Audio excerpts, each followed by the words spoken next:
Stop wiping your baby's tongue like that. Seriously, stop for 1 second. That gentle little habit you do after every feeding, the one that makes you feel like such a good mom, for thousands of babies, it's the exact thing causing painful white patches, fussy feedings, and sleepless nights.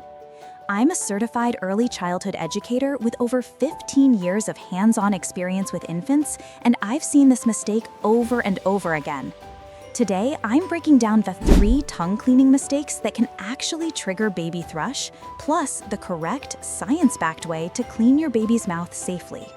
Stay with me because mistake number 2 is the one almost every mama does without even realizing it. Let's get one thing straight before we dive in. Thrush is a fungal infection caused by something called Candida albicans, a yeast that naturally lives in small amounts almost everywhere, including your baby's mouth. Did you know that around 65% of infants actually carry this fungus in their mouths, but only about 5 to 7% of them ever develop the actual infection? So having the fungus present isn't the problem.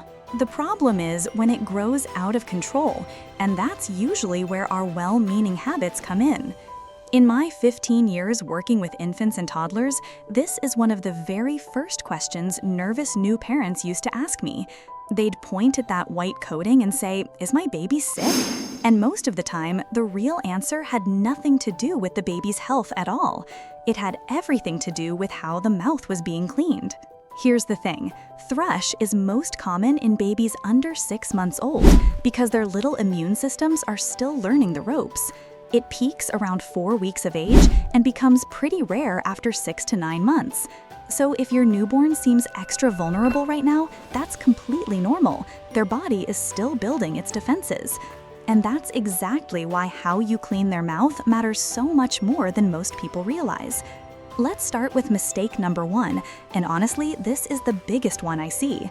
Mistake number 1 is over-cleaning your baby's tongue before they even have teeth. I get it. You see that white coating, and your instinct screams, "Clean it off now."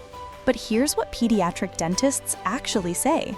Until your baby starts teething, their mouth doesn't need much intervention at all. Cleaning a newborn's tongue aggressively won't make brushing easier later, and it definitely won't make their mouth healthier. Think of your baby's mouth like a brand new garden bed.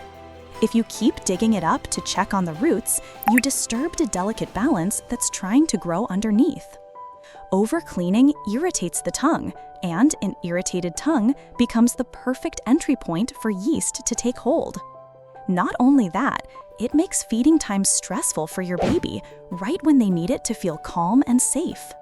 So what should you do instead?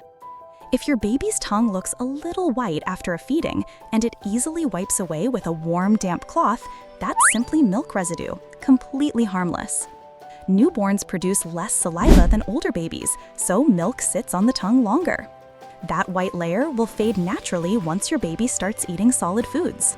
Leave it alone unless something looks different, and we'll talk about what different actually looks like in just a bit.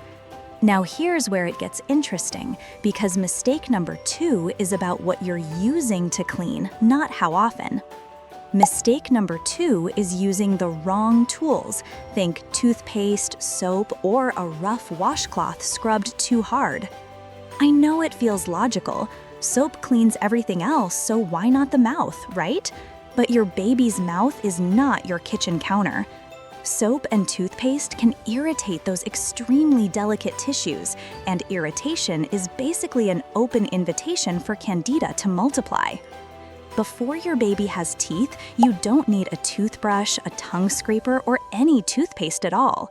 All you need is a small piece of clean gauze or a soft washcloth wrapped around your finger and dampened with plain water.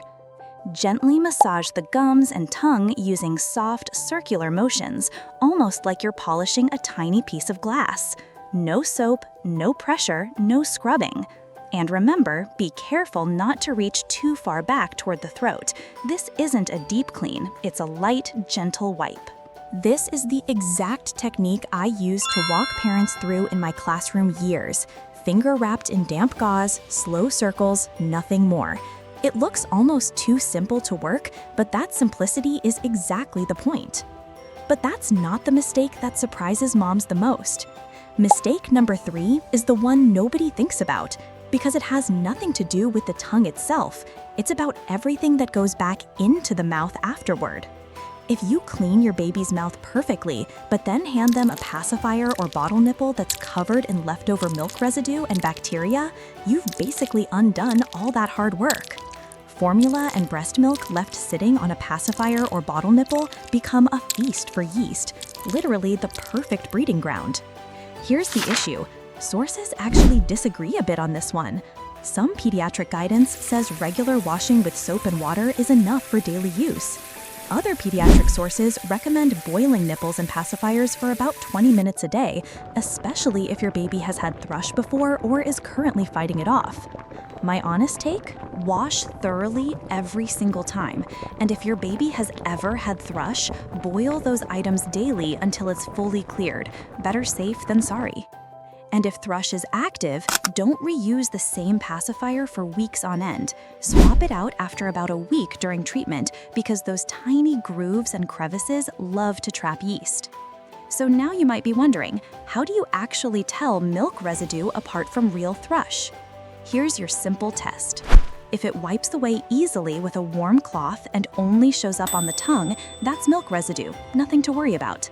But if it looks thick, white, or yellow, almost like cottage cheese, and it does not wipe away, especially if it spreads to the inner cheeks, lips, or gums, that's very likely thrush. Other warning signs include cracked skin at the corners of the mouth, redness inside the mouth, or your baby suddenly fussing and pulling away during feeds because it hurts to eat. Want to know the best part? Thrush is completely treatable. If you notice any of these signs, call your pediatrician right away. They'll likely prescribe a simple antifungal treatment, and most babies feel relief within just a few days. So let's bring it all together, mama. Skip the aggressive daily scrubbing before teeth even show up. Ditch the soap and toothpaste and stick to gentle gauze and plain water instead. And never let a dirty pacifier or bottle nipple undo all your hard work. Fix these 3 habits and you're giving your baby's mouth exactly what it needs to stay balanced and healthy. Now I want to hear from you. Which of these 3 mistakes were you doing without even realizing it? Tell me in the comments below, because your answer might become my next video. If this made you feel a little more confident about mouth care, hit like, subscribe, and ring that bell so you never miss a science-backed tip. You're doing an amazing job, mama. I'll see you in the next one.